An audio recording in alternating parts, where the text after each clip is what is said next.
Ce n'est pas une défaillance de votre téléviseur. N'essayez donc pas de régler l'image. Nous maîtrisons à présent toute retransmission. Nous contrôlons les horizontales et les verticales. Nous pouvons vous noyer sous un millier de chaînes ou dilater une simple image jusqu'à lui donner la clarté du cristal et même au-delà. Nous pouvons modeler votre vision et lui fournir tout ce que votre imagination peut concevoir. Nous contrôlerons tout ce que vous allez voir et entendre.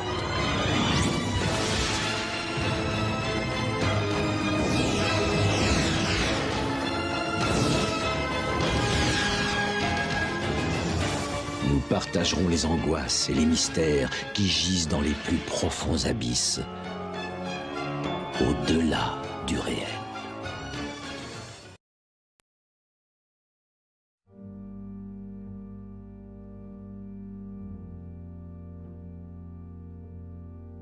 You know what? They'd already started repairs, so we couldn't even take it anywhere else. Yeah, shit the way they do that. Tell me about it. 2.5 grand later, and then... Hey, what's going on? It's mine, Daddy. Noah keeps taking away from me. Noah, give it back. No. Noah, give it back. No. I said give it back now. Le président de la République s'est pris une gifle. Étant donné que c'est la minute indignation, on va pouvoir déplorer que ça désacralise la fonction présidentielle, même si je rappelle qu'il y a encore 2 semaines de ça, il y avait 2 guignols qui faisaient des roulades dans le jardin de l'Élysée, dans une mise en scène qui sonnait encore plus faux que des excuses de Patrick Balkany, mais c'est pas grave. Monsieur le président, donc, s'est pris un soufflet de la part d'un gueux lors d'un de ses déplacements de campagne électorale anticipés à nos frais au contact de la France des territoires. Enfin, des territoires, des villages-musées avec des habitants triés sur le volet pour donner la bonne image. Mais visiblement, ça n'a pas suffi à éviter le choc. Bah oui, la violence de cette gifle ayant été unanimement condamnée par l'ensemble de la classe politique, de l'extrême gauche à l'extrême droite, on va mettre un petit peu les choses au point sur ce qui est violent. Je vais même pas parler ici de la violence physique qui caractérise quand même un petit peu le mandat de Monsieur le Président de la République. On rappellera quand même que son premier scandale, c'est un de ces gorilles qui tabassait des gens dans un uniforme de policier usurpé, suite à quoi Monsieur le Président de la République a d'ailleurs lui-même appelé à la violence en demandant à ce qu'on vienne le chercher. Fin de citation. Je ne parle pas non plus de la violence physique sur les dizaines d'éborgnés et de manchots qui ont eu le malheur d'exprimer démocratiquement un désaccord avec sa politique et d'essayer de lui faire entendre que c'est de plus en plus difficile de finir le mois à cause, au passage, de ses politiques. Mais on va y revenir. Et je ne m'arrêterai même pas à la violence symbolique des insultes à répétition des Gaulois réfractaires aux gens qui ne sont rien, aux fainéants cyniques et extrêmes, parce que sinon nous y sommes jusqu'à demain. Je parle de la violence que Monsieur le Président de la République, avec tout le respect dû à sa fonction, inflige au quotidien aux Français, par ses politiques qui causent directement la paupérisation d'une part toujours plus importante de la population,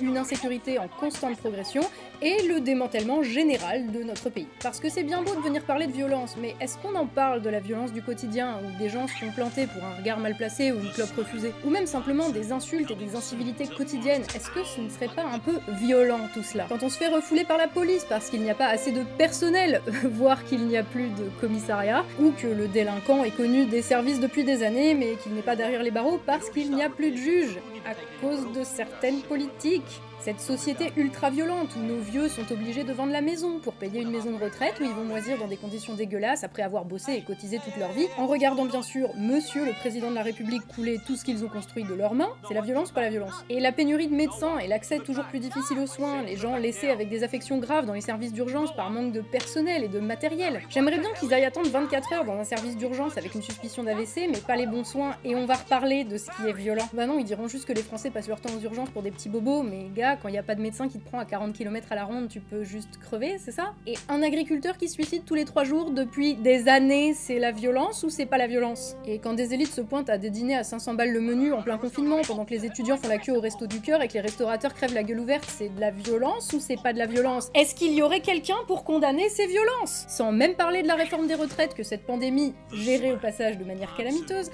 a simplement retardé, mais qui vont nous faire passer par 49.3.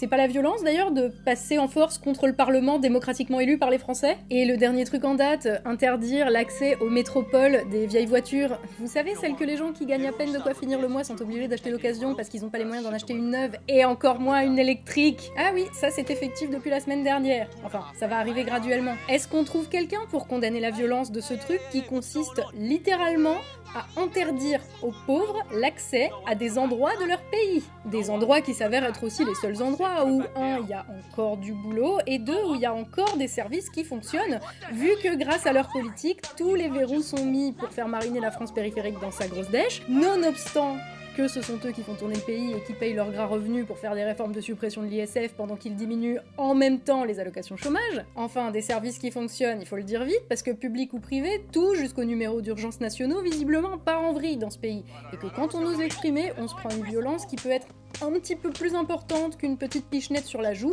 aussi humiliante cette pichenette puisse-t-elle être pour ce cher monsieur le président de la République dont il faut absolument respecter la fonction. Mais on sait faire la différence entre la fonction présidentielle et la politique de monsieur le président de la République. Les gars, ils défoncent le pays et maintenant ils pleurent que c'est la violence. Mais la violence de cette gifle, elle est tellement ridicule par rapport à celle qu'on vit au quotidien que juste un minimum, juste le minimum syndical de respect et d'humilité, ça ferait pas de mal. Et je les vois venir, ceux qui vont dire « oui, on peut être en désaccord avec les idées de Macron, mais cautionner la violence, c'est mal et il faut pas mettre des baffes. » Mais c'est pas les idées le problème, c'est les actes. Les actes et leurs conséquences qu'on se paye derrière dans le monde réel de la réalité véritable. Et la violence infligée par Macron à ce pays, à ses institutions, démembrée service après service, région après région, la France vendue d'aéroports en fleurons industriels, la violence que subissent au quotidien des dizaines de millions de Français, dans la rue, au travail, dans les transports, dans les médias, tout ça c'est une violence qui est réelle. Et c'est peut-être un tout petit peu plus grave qu'une petite claque sur la joue. Une claque sur la joue, ça ne détruit pas la vie de 60 millions de personnes. Ça ne marque pas physiquement les gens. Ça ne t'empêche pas de finir le mois ni de vivre ta vie avec un minimum de dignité. La politique de monsieur le président de la République, si.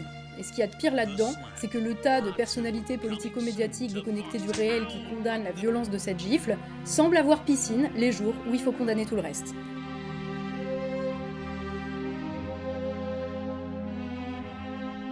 You know what? They'd already started repairs, so we couldn't even take it anywhere else.